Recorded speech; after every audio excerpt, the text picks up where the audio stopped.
This lecture for History 122, World Civilizations from 1600, is Section 3, The Rise of Europe, Part 1. Thus far in this course, I've been emphasizing how the Islamic civilizations and how East Asia were in many ways ahead of Europe in terms of civilization, in terms of technology, in terms of wealth and power and all those things. So we're now going to try and understand how Europe would develop an economic, political, and scientific revolutions that would lead it to catch up and surpass those countries, those civilizations, and then allow it to expand its power and influence over much of the world. And also this section will set the stage for understanding the Industrial Revolution. And I'm going to continuously come back to these revolutions throughout this class. So I want to stress there's 4, right? This section will cover 3 of them, the economic, political, and scientific revolutions. And then the next section will cover the 4th, the Industrial Revolution.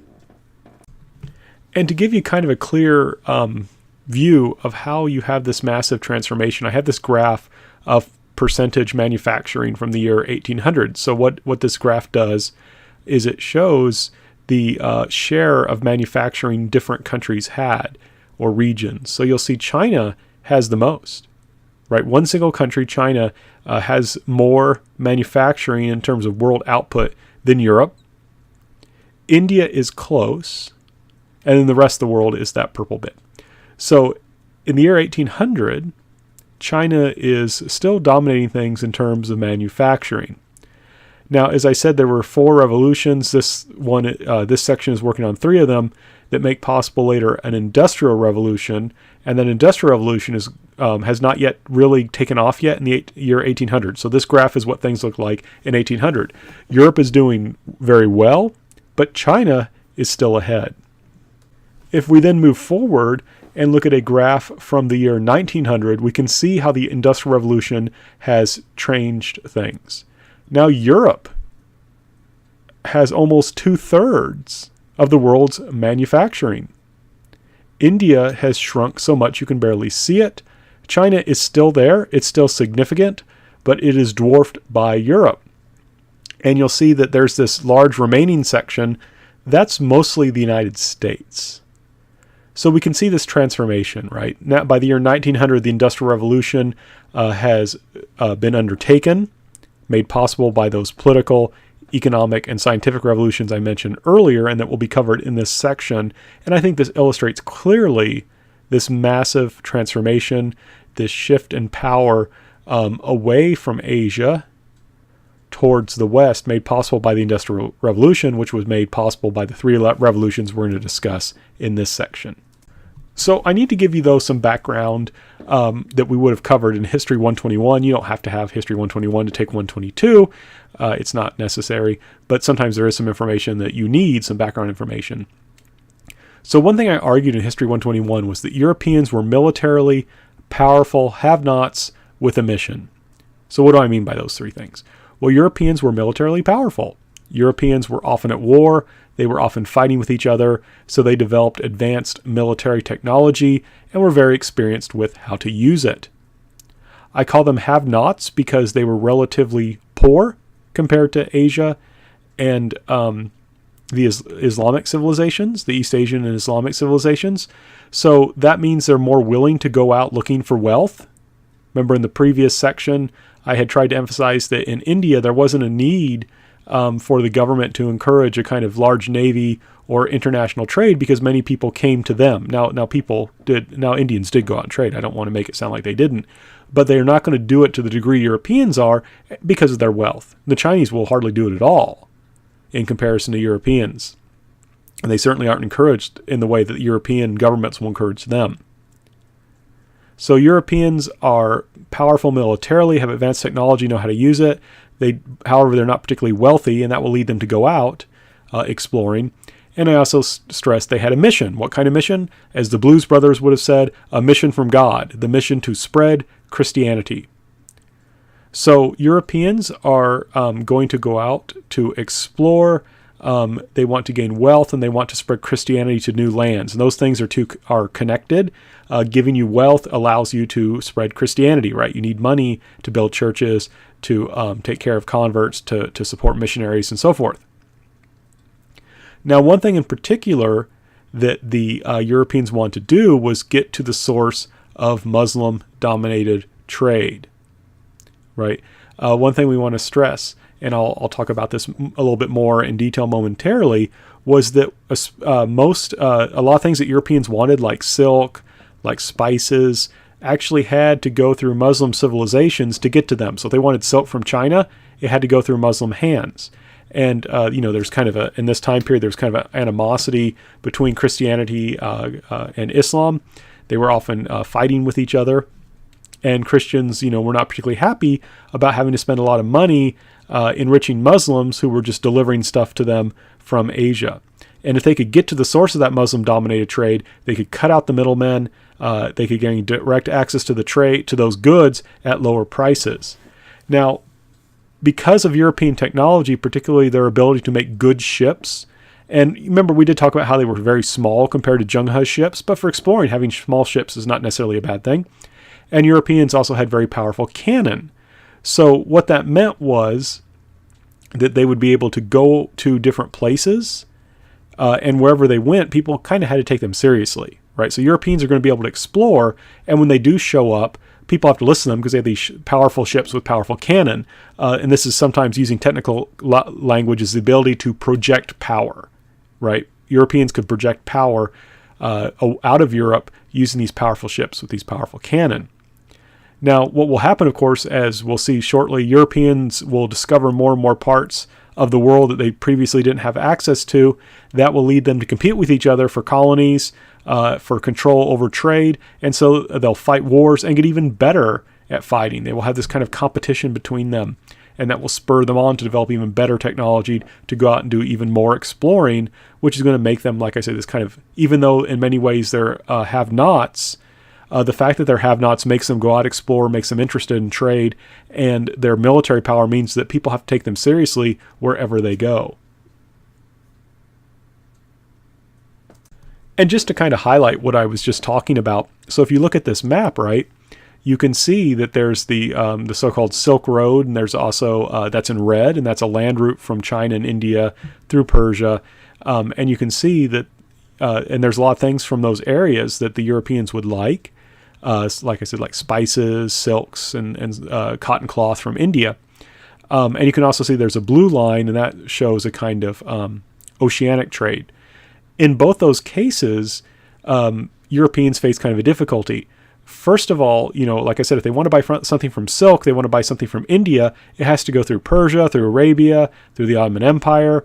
And of course, each time it changes hands, the price gets marked up. And if Europeans could just go directly to India and buy spices there, or directly to Java and buy spices there, go directly to China and buy silk there, they could, save a lot of money. They get it at a lower price because it wouldn't go through so many hands. In addition, like I said, this is going through principally Muslim traders, who the Europeans, because they're mostly Christians, they don't always get along well with, and they don't really want to enrich.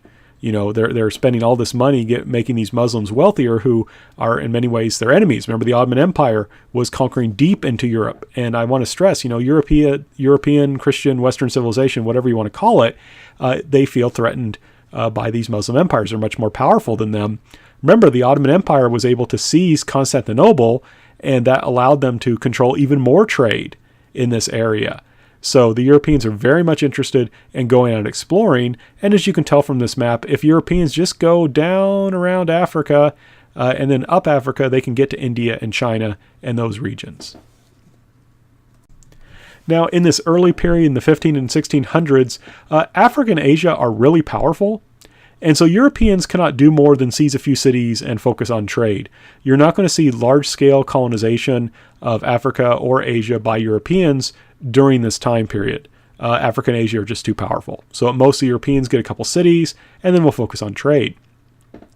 In contrast, the Americas are different. I'm talking about, when I say Americas, I mean North and South America. When the Spanish show up in especially in what will become Latin America and Mexico and South America, their technology is just much more advanced than the people who lived there. Even though people like the Aztecs and the Incas had very advanced civilizations, they still were, in terms of weapons, were kind of at a Stone Age level. So they usually used weapons made of stone, but the Spanish showed up with weapons made of steel, with steel armor. They also had guns. They had horses, which had gone extinct, been hunted to extinction in the Americas. They had gigantic guard dogs and things like that. And that allowed them to conquer the Aztecs and the Incas, and to colonize those areas and to extract large numbers of resources. For example, large amounts of silver will be taken from Peru by the Spanish and brought to Europe, and it will eventually even find its way to China. In addition, one thing that allowed the Spanish and other Europeans to eventually come in and conquer the Americas is disease. Unfortunately, because the native inhabitants, the Native Americans and other peoples who lived in North and South America had not been in contact with Africa, Asia, and Europe for so long, they did not have much immunity to the diseases that had ravaged those continents. So, for example, things like measles, smallpox, bubonic plague. Europeans had been dealing with those diseases for a long time and had been built up over hundreds of years an immunity to many of those diseases. But the poor Native Americans had not had that opportunity. So when the Europeans come to North and South America, a lot of times they inadvertently bring those diseases to the Native Americans, and they just devastate those populations. So with just like a generation or so, 30 years or so of the Europeans showing up in the Latin America, something like 90% of Native peoples will die, right, from disease. And that's just really terrible. And that's also one reason why they're able to be conquered. It's hard to fight when you're dying of smallpox or dying of plague. Now, that's terrible and that's sad, and it leads to another tragedy. Basically what happens is you now have large amounts of land that have been seized by Europeans as they've taken over this area, but the native population, a lot of them have died. Right, 90% of them have died. So you have land, but you don't have necessarily a lot of labor to work that land. And when you face a labor shortage, you may have been taught in economics one way that a society deals with labor shortage is to raise wages.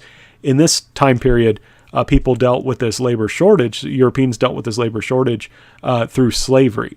Right, we've run out of a lot of these Native Americans have died. There's a lot of work that needs to be done here. There's no one here. There's not a sufficient labor pool to do it. So we'll solve that by purchasing slaves. So this one tragedy, in a sense, leads to another. Now, slavery is an incredibly difficult term to define, and it means different things in different contexts. So we need to talk a little bit about how slavery worked in Africa, and then kind of compare it to how it worked in the Americas. So in Africa, especially West Africa, which is where most of the slaves who would come to the Americas were brought from, there was a history of enslaving war captives. So if you fought a war and you lost, you could end up becoming a slave. And this is something that has existed throughout much of human society. Romans, for example, did this. They would enslave whoever they captured. And this was just, in a sense, kind of the rules of the game. That's just how it worked. This could happen to either side. And they typically went to war realizing that was what might happen if they lost. Now, what's key, though, is that a lot of times slaves would belong to particular households. And then a lot of times they would be integrated into the households through, especially if they were women, through marriage.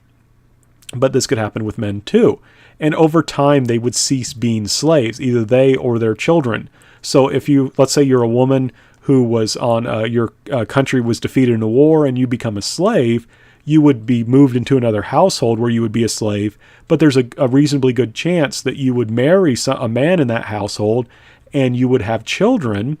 Your children would not be slaves. Your children would be free. And you yourself, over time, might be viewed less as a slave and more as a member of the household, or you might formally become free and a full member of the household. So the key thing is that this is a far cry from the kind of terrible slavery that was practiced in North America, where if you were a slave, you were always going to be a slave, and your children would always be slaves, and you had no hope, essentially, even if you became free, of being integrated fully into society, right?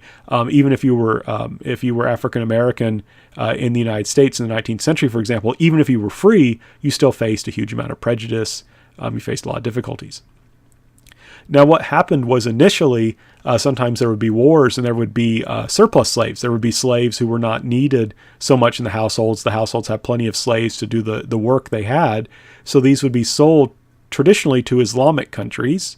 They were the ones that had the most interest in slavery in this time period. But later European countries would become involved, especially after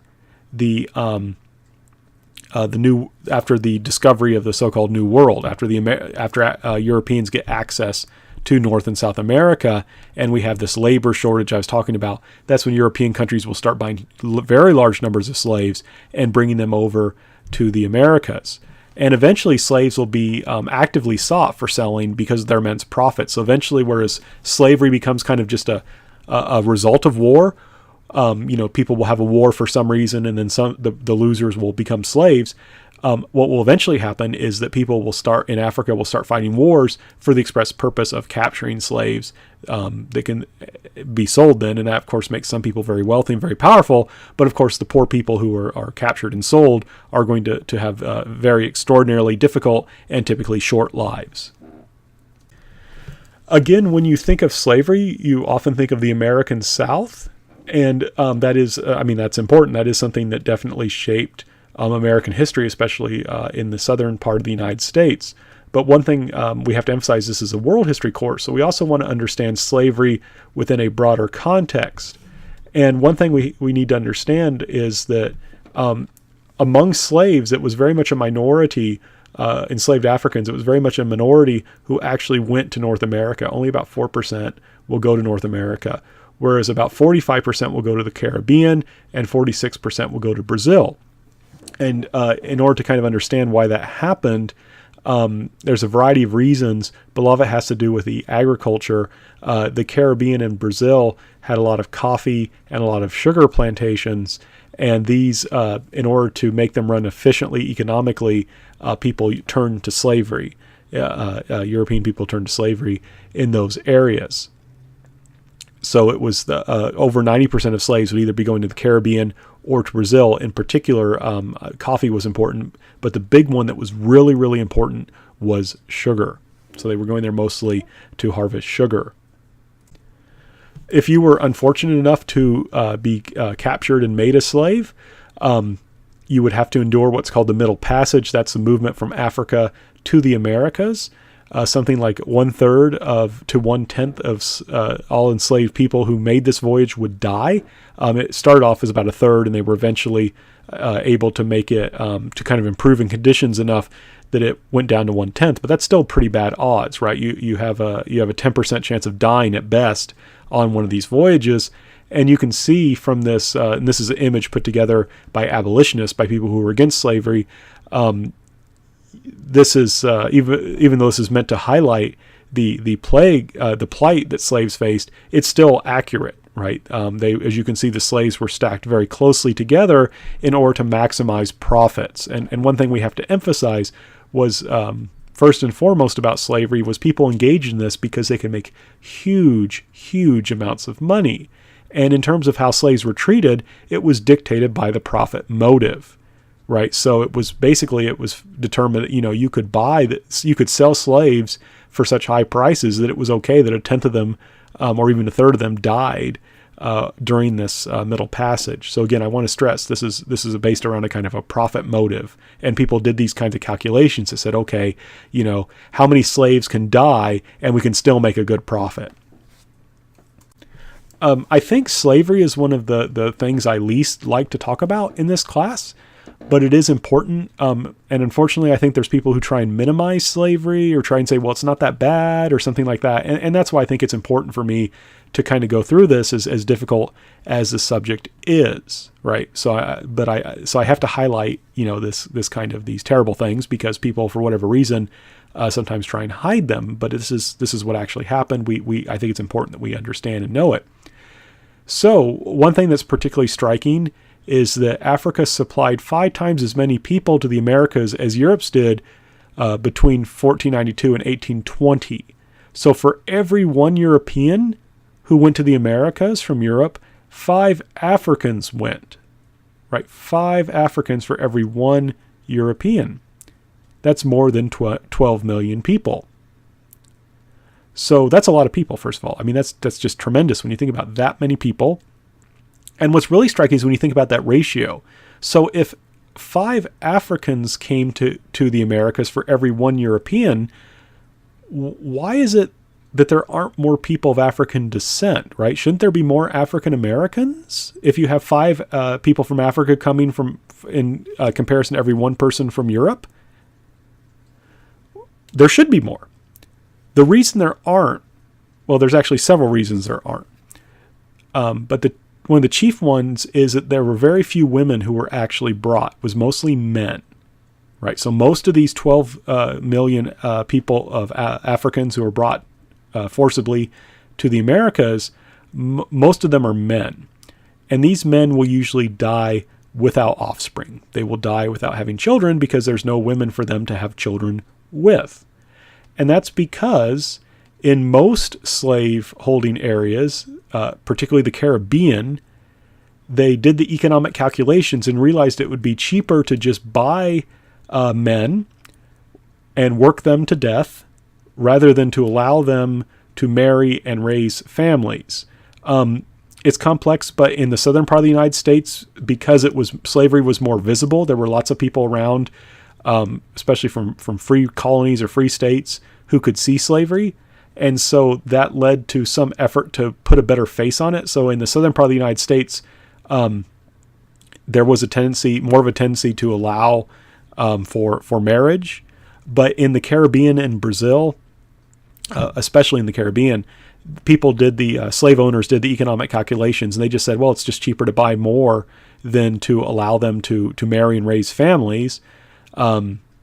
So a lot of men will, and of course women as well, but it's mostly men who are brought in, will be worked to death and will die without offspring. So that's one reason why we don't see as many people of African descent, as many African Americans as we should expect based on the numbers who were coming, because they're basically being worked to death. And sometimes this would just take a few years, right? So there was a good chance that even if you did make the Middle Passage, you were not going to live much longer.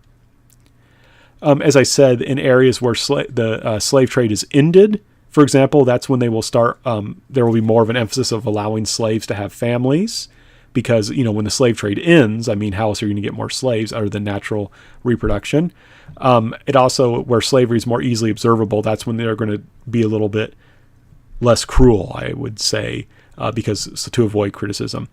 But one thing we have to really stress about slavery, and I'm trying to highlight this with the statistics, not only is it big, not only is it significant in terms of size, it's also really cruel and violent based around a desire to extract profit. And I have to really emphasize the violence that's at the center of slavery, right?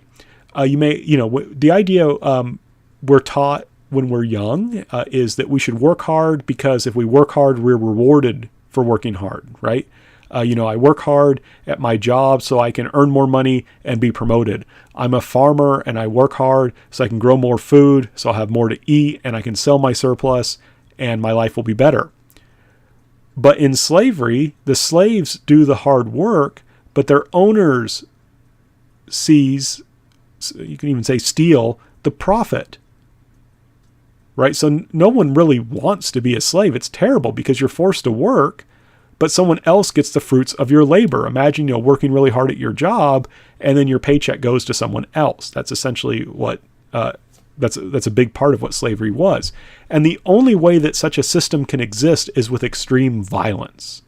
The only way that people will accept such a terrible burden of having to work hard while other people get the profit is if they're forced to through extreme violence. And so slaves were treated brutally, were tortured, and oftentimes it wasn't just a kind of violence, it was also a kind of humiliation. At times this could be sexual humiliation through things like rape. I just want to stress, this was really bad. This system existed. It was a big system, but it existed for profit, to force people to do work and to take the profit of their work from them by force. So I just want to stress that, because you do have people who try and minimize the suffering here, who try and hide it. But I hope I've showed that it was very real, and that it was just a terrible system. So that leaves us with a kind of a conundrum. How could people be so cruel to other people? Right? How could people be so cruel to other people?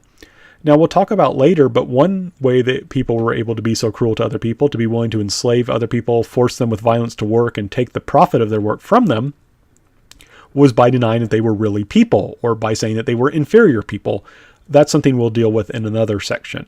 For now, I just want to focus on the issue of money, because this is very important for us to understand how the Europeans will become increasingly wealthy and will undertake an economic revolution that will make them very powerful. So to give you an example, let's say you had 2,000 pounds, and I don't mean like 2,000 pounds of sugar, I mean 2,000 pounds of English money, right? Americans use dollars, the English use pounds. If you had, in the 18th century, 2,000 pounds, you could buy on Jamaica, an area where you could grow lots of sugar, about 200 acres. You could buy a sugar mill and about 100 slaves.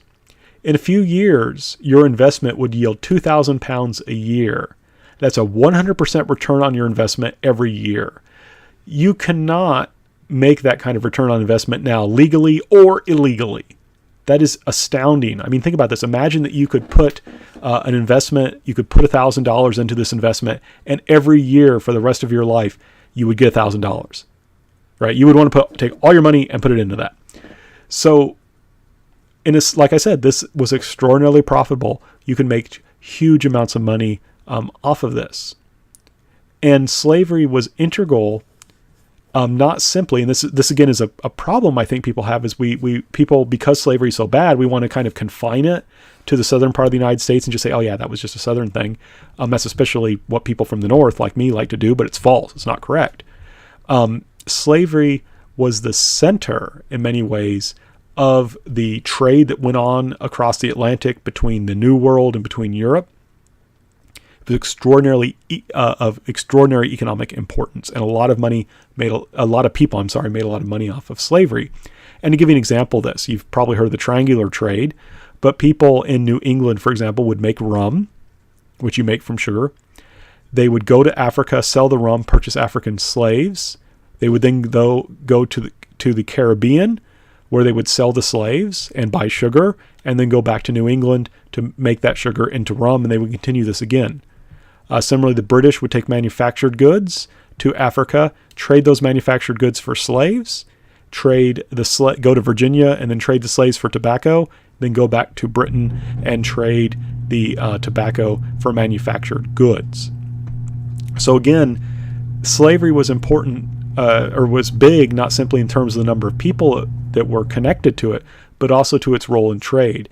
It was a cornerstone to trade and made a lot of people very wealthy. And this is going to be part of a European economic revolution that is going to make Europe so powerful and so wealthy.